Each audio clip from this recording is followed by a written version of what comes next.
दीन लेना है हमने इमाम से, नबी को हमने देखा नहीं। नबी और उम्मत के दरमियान जो एक हस्ती है वो इमाम है। इमाम का काम है दीन पहुंचाना, नबी से लेके दीन उम्मत तक पहुंचाना। अब सहाबा इकराम से आप दीन लें, हमें कोई एतराज नहीं है। मैं उसकी एक पहले मिसाल दे देता हूँ। मैं यहाँ पे मजलिस पढ़ूं, मजलिस पढ़ने के बाद फौरन 45-50 मिनट के बाद मैं ऐलान करूंगा जो मैंने पढ़ा, मेरे शहर में, मेरे फैसलाबाद में से कोई एक बंदा ऐसा उठे जो मेरी तकरीर मुझे लफ्ज ब लफ्ज सुनाए। अभी मैंने की है। इतने पढ़े लिखे बंदे, जदीद तरीन टेक्नोलॉजी के दौर में जिंदगी गुजारने वाले लोग मेरे सामने बैठे, मैं कहूंगा मेरी तकरीर लफ्ज ब लफ्ज मुझे सुनाओ। एक भी बंदा ऐसा नहीं है जो मेरी तकरीर सुनाए। मैं कह रहा हूं चल एक बंदा ना सुनाए, 5 घंटे के लिए पूरा मजमा इकट्ठा होकर बैठ जाए और मेरी 1 घंटे की तकरीर मुझे वापस कर। आप एक दिन की, आप 5 महीने भी बैठे रहे, आप मेरी 1 घंटे की तकरीर मुझे लफ्ज ब लफ्ज वापस नहीं कर सकते। फिर ये मेरे बदे हाथ है, घर में बैठ के शियों को गालियां दे लिया करो, लेकिन एक लम्हे के लिए आज बिस्तर पे जरूर सोचना कि मुझ जैसे तालिब इल्म की 45 मिनट की तकरीर इतने पढ़े लिखे बंदों को याद नहीं रह सकती, तो चंद दिन पहले बुत छोड़ने वालों को नबी की पूरी जिंदगी याद कैसे?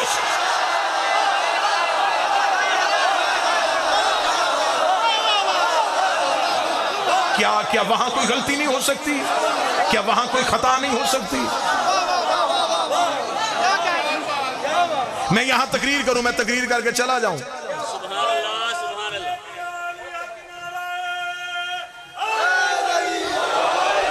मैं यहां तकरीर करूं, तकरीर करके मैं चला जाऊं। कल कोई बंदा मुझे फैसलाबाद में मिले, वो कहे जी आप कहे थे आपने वहां पे ये तकरीर की, आपने ये जुमला कहा। मैं कहूंगा जी मैंने तो ये जुमला नहीं कहा। वो कहेगा जिसने मुझे बताया उसने तो कहा कि उसने ये पढ़ा। अब वो बंदा भी मजलिस में नहीं बैठा था, सुना भी उसने मुझे नहीं। इसका मतलब है कि उसे जिसने सुनाया उसने झूठ बोला।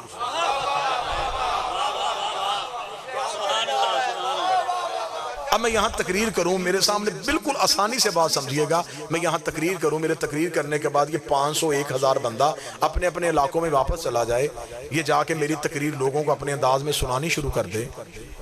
और तकरीर मैंने एक की थी,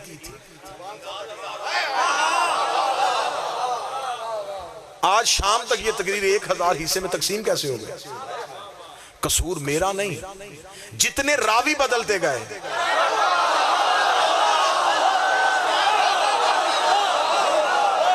उतनी तकरीर बदलती गई।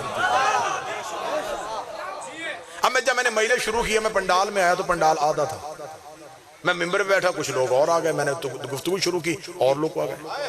15-20 मिनट के बाद, 30 मिनट के बाद, 35 मिनट बाद लोग आने शुरू हो गए। अब ये मुझे भूल के बताओ, जो बंदा मेरी तकरीर में 35 मिनट बाद आया, उसे क्या पता कि मैंने पहले 35 मिनट क्या पढ़ा?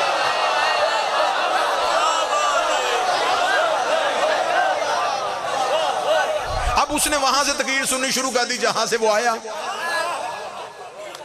उसे पिछली 35 मिनट की तकरीर याद ही नहीं, और उसने कहा जी मेरे ख्याल में ये कहा होगा, मेरे ख्याल में ये कहा। भाई तेरा ख्याल है ना, मेरी तकरीर तो तूने सुनी नहीं।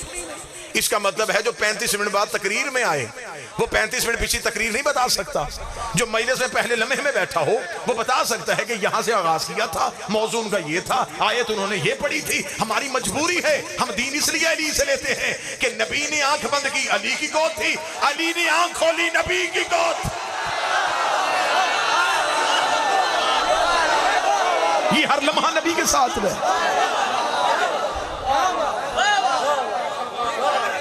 इमाम का मासूम होना जरूरी है। इतना मजमा तकरीर भूल सकता है। ये सारा मजमा जो है, मैं इनके सामने तकरीर करूं और तकरीर करने के बाद ये आज का दिन लफ्ज याद रखेंगे, कल मौजू भूल जाएगा, आहिस्ता आहिस्ता तकरीर खत्म होनी शुरू हो जाएगी। इंसानी हाफजे में इतनी वुसअत ही नहीं, वो इतनी देर किसी चीज को महफूज नहीं रख सकता। लिहाजा तकरीर अपना असर खो गई। किस वजह से? इसलिए कि हाफजे मासूम नहीं थे।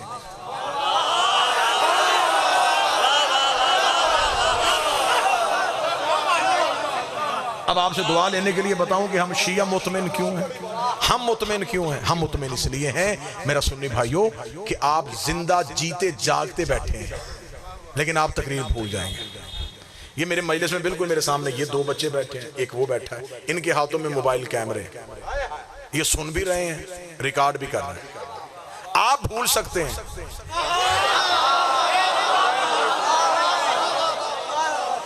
इनके पास जो बात रिकॉर्ड हो गई है ना, ये नहीं भूलेंगे, क्योंकि इनके पास एक ऐसी सलाहियत थी जिसने मेरी बात को महफूज कर। किसी बंदे ने शोशा उड़ा दिया जी कि हमारे गांव में आसिफ अलवी आया था, उसने ये जुमला गलत कह दिया। यहाँ पे एक पुलिस का एहलकार आ गया, उसने कहा जी मुझे आसिफ अलवी की तकरीर चाहिए। एक एक मजमे में से एक एक बंदे के घर गया, कहीं से पूरी तकरीर नहीं मिली। कोई कह रहा ये कहा था, दूसरा कह रहा नहीं ये नहीं ये कहा था, तीसरा कह रहा नहीं मुझे तो ये जुमला याद है, चौथे ने कहा जी मैं तो आया ही 15 मिनट बाद था, ओ जी मैं तो सुनी पूरी नहीं रहा था, ओ मुझे तो जी पता ही नहीं क्या। अब वो क्या करेगा, मैं तो यहाँ पे हूं नहीं, तकरीर उसे चाहिए मेरी। आखिर उसे यहाँ पे घूमते फिरते किसी बंदे ने कहा इतने बंदों के दरवाजे पे दस्तक देने की जरूरत नहीं है, मजलिस में एक बच्चा बैठा हुआ था, उसके हाथ में मोबाइल फोन था, तो उसके घर क्यों नहीं चले जाता, वहां से तुझे पूरी तकरीर मिल जाएगी। अब जो ही वो उसके घर जाने लगा तो इस इलाके के बूढ़े इस बात पे नाराज हो गए, हमारे होते हुए बच्चे से क्यों पूछ रहा है।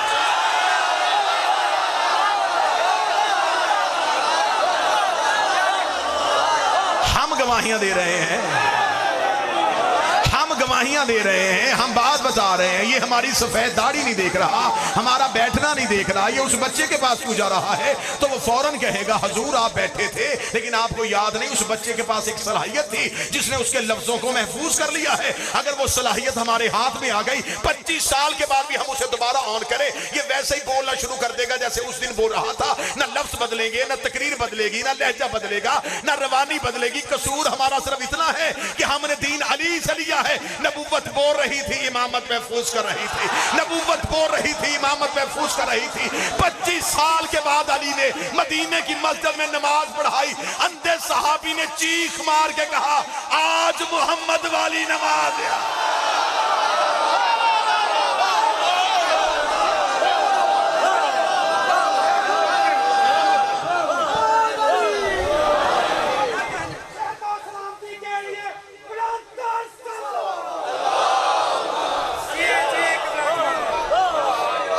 बात समझ रहे हैं?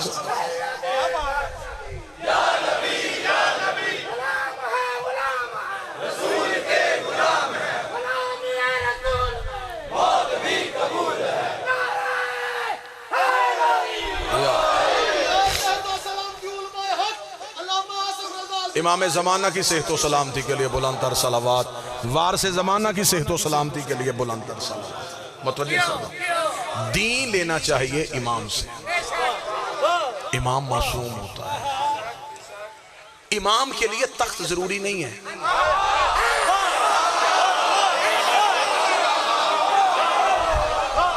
बाज मेरे भाइयों के ज़हन में यह गलत फहमी है कि अगर वो वारिस थे तो वो बादशाह क्यों नहीं बने। किसने कहा है कि इमाम के लिए तख्त जरूरी है? अगर अल्लाह की हुज्जत के लिए तख्त जरूरी होता, तख्त फरौन के पास है, नबी मूसा है,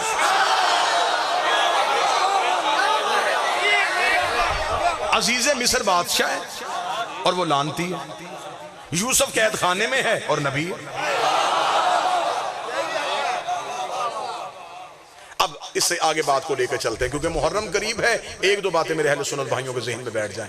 फिर अगला सवाल यह है कि जब इमाम हुकूमत मांगते नहीं थे, फिर हर दौर का बादशाह उस दौर के इमाम को कत्ल क्यों करता था?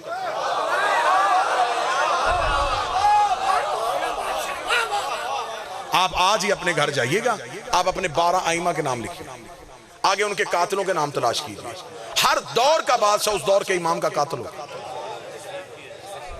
भाई लड़ाई तो तब होती अगर इमाम हुकूमत मांगते। हमेशा दो ग्रोहों में जंग इसलिए होती है कि दरमियान में एक हुकूमत है, वो कह रहा मेरी हो, वो कह रहा मेरी हो, आपस में लड़ पड़ते हैं। जब इमाम हुकूमत मांगते ही नहीं थे तो फिर खिलाफत इमामत का कत्ल क्यों करती थी? मैंने तो पहले ही लम्हे से मजलिस को नारों वाली मजलिस बनने नहीं दिया कि बेहद दादो तहसीन आए। मुझे रास्ते में मेरे भाई ने कहा अहले सुन्नत बरादरान तशरीफ फरमाएं। मैंने कहा जी बिल्कुल, एक फिक्री मजलिस कर लेते हैं ताकि इन तक एक फिक्र पहुंच जाए। लिहाजा मेरे भाई मुझे बोल के बताओ, हर दौर का बादशाह इमाम का कत्ल क्यों करता? मैं बात का फैलाव बढ़ाऊंगा, 1 घंटा गुजर जाएगा। अगर समझने वाला बंदा होगा तो एक जुमले में समझ आएगा। इमाम होता है हदायत का चराग। बादशाह कत्ल इसलिए करते थे अगर ये चराग जलता रहा चेहरे पहचाने जाएंगे।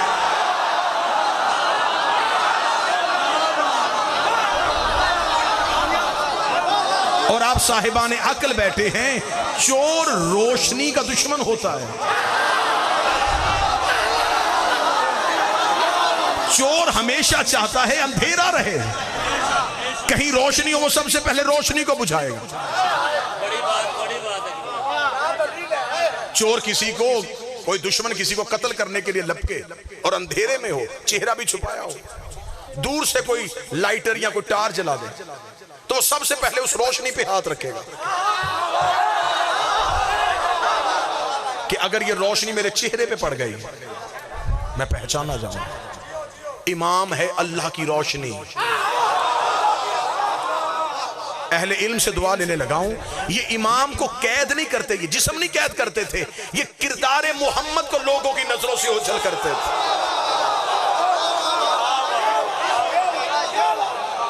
अब आइए मुहर्रम की तरफ आते और एक पैगाम दे देते हैं। हुसैन इब्न अली से कहा कि आप यजीद की बैत क्यों नहीं कर रहे? क्या कहने मेरे बादशाह तेरे जवाब के, जिंदगी कुर्बान कर दूं हुसैन इब्न अली तेरे जवाब के। इमाम हुसैन ने 26 रजब को वलीद के दरबार में खड़े होकर कहा उससे कह दे मुझ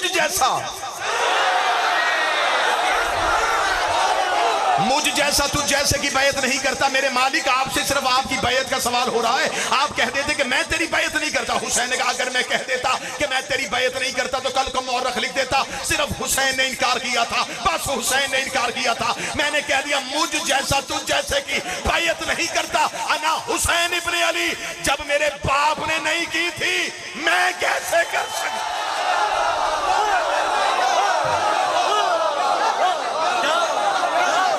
मैं बैत नहीं करूंगा। बस आप मुझे मोहलत दीजिएगा, मोहलत दीजिएगा, मोहलत दीजिएगा ताकि पैगाम पहुंच सके। इमाम हुसैन ने इनकार कर दिया। 72 लोगों ने हुसैन के इनकार में हुसैन का साथ दिया।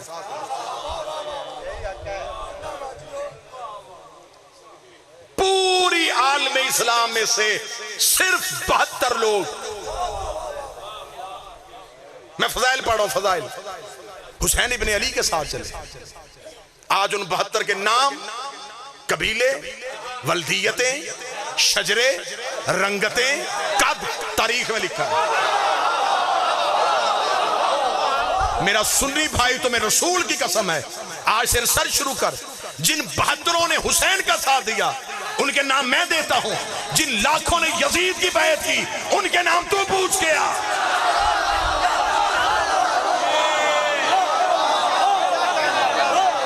आखिर उस दौर की जमहूरियत ने यजीद की बैत की थी, वो लोग कौन थे?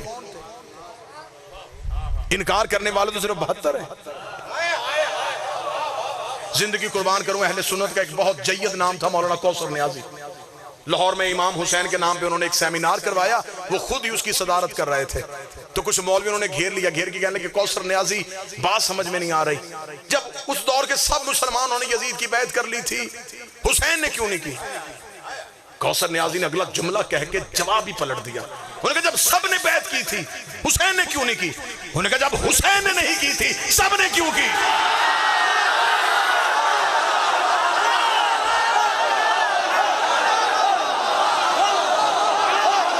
सवाल यह है कि जब नबी का बेटा बैत नहीं कर रहा,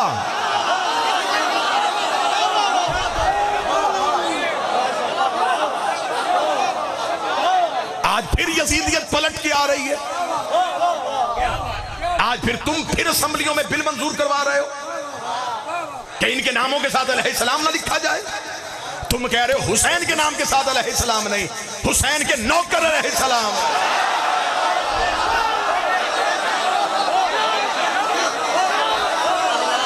क्योंकि वो हुसैन की नहीं वाले थे। अगर आप कहें कि हुसैन के नौकर अलैहिस्सलाम हैं, ये कहां लिखा है? मैं कुरान की आयत से साबित करता हूं। खुदा कहता सलामुन अला मन तबाइल हुदा, मेरा सलाम उन बंदों पे जो हिदायत के पीछे चलते हैं, जो हुदा के पीछे चले उन्हें अलैहिस्सलाम कहते हैं। अब तू कहेगा कि हुदा हुसैन कहां से आया? मैं तेरी किताब से साबित करता हूं। नबी ने कहा इन्नल हुसैन मिसबाहुल हुदा, हुसैन हिदायत का चराग।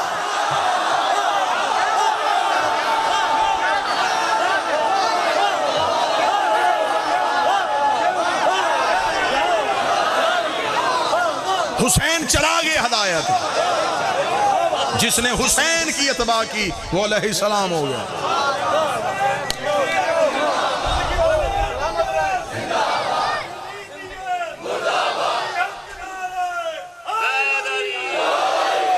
बस बिल्कुल तकरीर अपने आखिरी मरहले में आ गए, बिल्कुल आखिरी मरहले में।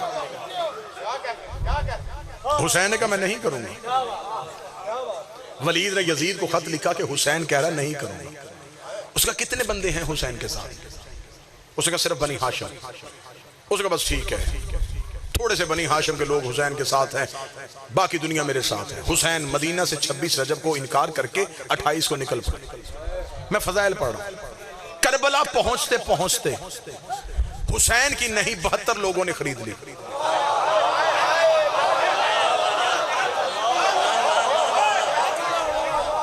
मौला हुसैन की इज्जत की कसम के हुसैन करबला में लश्कर लेके नहीं जा रहे। हुसैन को तीर अंदाज नहीं चाहिए थे, हुसैन को नेज़े वाले नहीं चाहिए थे, हुसैन को तलवार चलाने वाले नहीं चाहिए थे, हुसैन को नहीं वाले लोग चाहिए थे।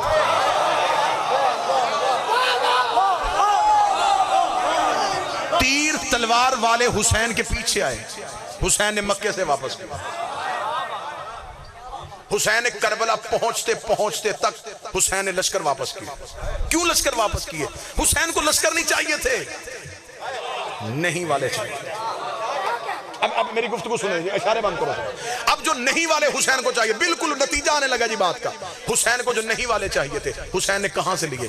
कोई उस मुल्क से उठाया, कोई उस मुल्क से, कोई उस मुल्क से उठाया। हुसैन ने नहीं देखा कि कबीला कौन सा है, नस्ल कौन सी है, रंग कौन सा है। हुसैन ने नहीं वाले फूल इकट्ठे किए। इकट्ठे करके हुसैन ने करबला में अपनी नहीं सजाई। 9 लाख हुसैन की नहीं मिटाने के लिए आ गया। 9 लाख ने पानी बंद किया, नहीं बदली। 9 लाख ने प्यासा रखा, नहीं बदली। उधर से नेज़ों का शोर आया, नहीं बदली। उधर से तीरों की आवाजें आई, नहीं बदली। इधर हुसैन के साथी अपने नहीं पे डटे रहे। हुसैन ने शब अशूर कहा देख तो लूं कहीं ये कल नहीं से छोड़ तो नहीं जाएंगे। हुसैन ने शब अशूर चिराग बुझा के कहा अगर जन्नत दूं तो चले जाओगे? उन्होंने कहा नहीं।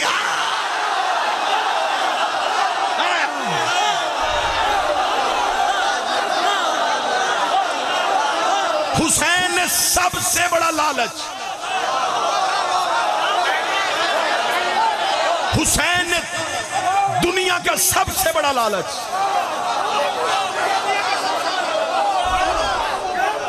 ये हुसैन ने जो नहीं के सामने जन्नत रखी थी ना, इसका नबियों ने सिर्फ वादा किया था।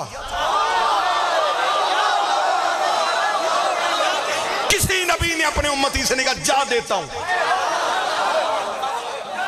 उन्होंने कहा मेरी बात मानो, ले दूंगा। हुसैन ने शब अशूर ये कहा ही नहीं ले दूंगा। हुसैन ने कहा ये पड़ी है, उठाओ।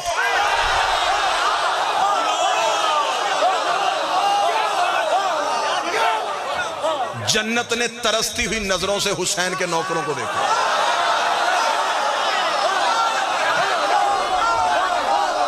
काश हुसैन के साथी मुझे कबूल कर लें। हुसैन के नौकरों की आवाज है नहीं, नहीं। तुझे किसने कहा है कि हम जन्नत के लिए आए?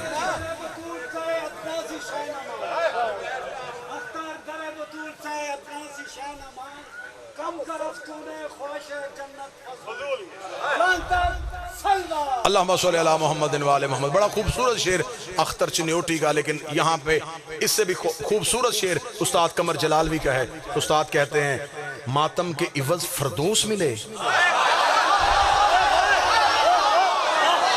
ये बात हमें मंजूर नहीं।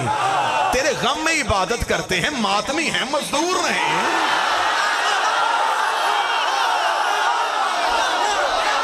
उजरत लेके मातम करें। लालच में मातम करें। हुसैन ने कहा नहीं, तो 72 ने कहा नहीं।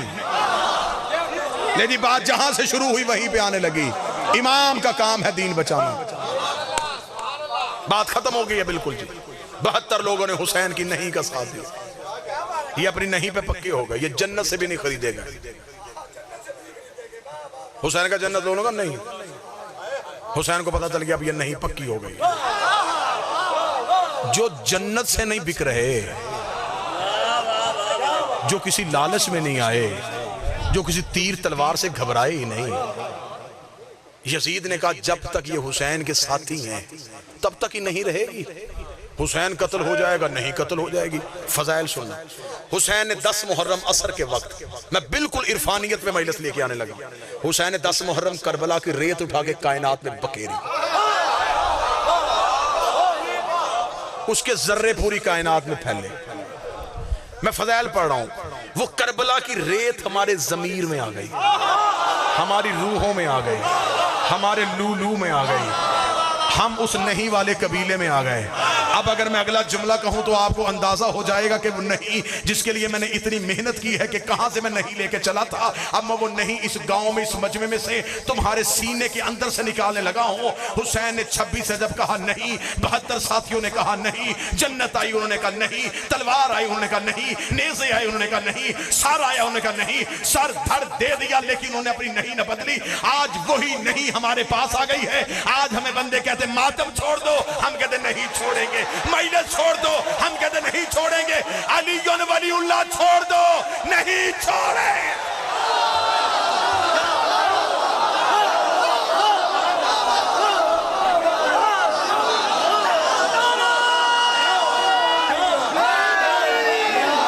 हम वो नहीं वाले,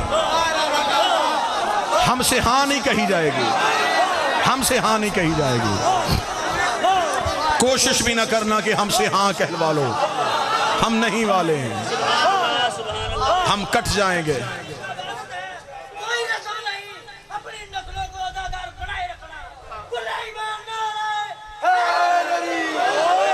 बात पहुंच गई सरकार, बात पहुंच गई अच्छे तरीके से। बस ये बड़े मुझे आवाज पहुंचाने दें।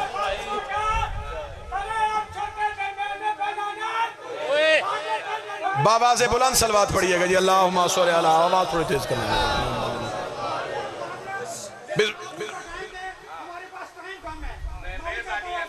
बस आखिरी बात, पैगाम आप तक पहुंच गया। पैगाम मेरे अहले सुन्नत भाइयों तक पहुंच गया। अब इमाम हुसैन ने, अब मैं करबला का एक सतर में हुसैन का फैज बताऊं और आपको सुना।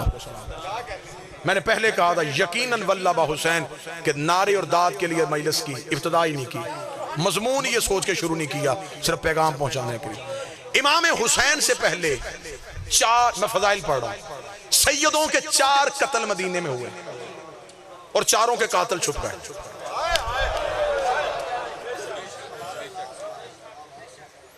नबी को हुजरे में जहर दी गई।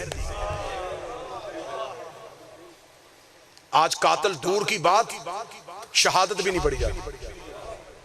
मेरा सुन्नी भाई, अगर हम कहेंगे माज़ल्ला नबी तबई मौत मरे, तो नबी को तबई मौत तो नहीं आती। बीमारी से हमेशा उसकी मौत आती है जिसका जिस्म पे कंट्रोल ना हो।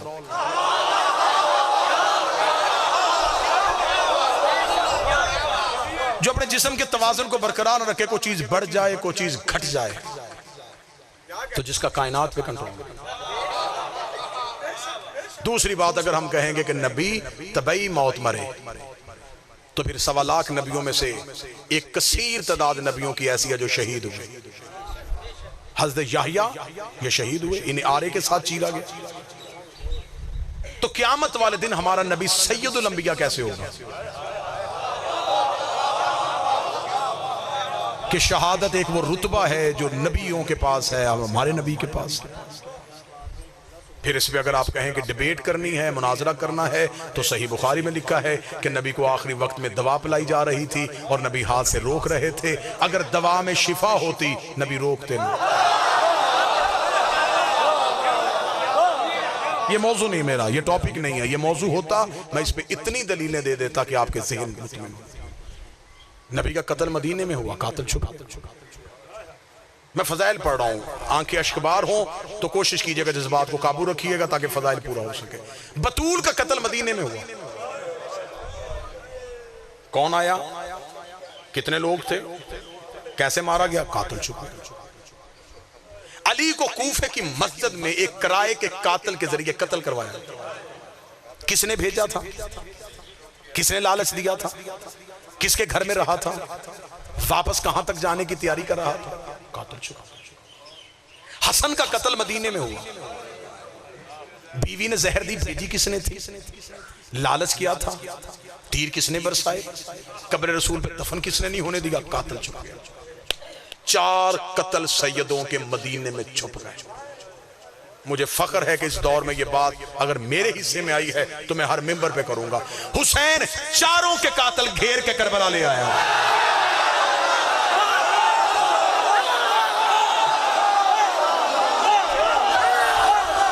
बादशाह हुसैन इन हाथों को सलामत रखे जिन्होंने ताईद की है। तुम्हारी ताईद बीबी के मुकदमे में बतौर गवाही के दर्ज है। हुसैन 4 के कातिल घेर के करबला में ले आए। हुसैन रात को कत्ल नहीं हुए, हुसैन ने दिन की रोशनी का इंतखाब किया। हुसैन हथेली जैसे सहरा में लेके आए। हुसैन ने किसी एक को दरख्त के पीछे भी छुपने नहीं दिया। हुसैन ने साफ चेहरे मुअर्रक को दिखा दिया। वहां 9 लाख चेहरे पे दाढ़ियां, मुअज्जिन की अजान, बिस्मिल्लाह, जुबान से जाहिरी कलमे की आवाज।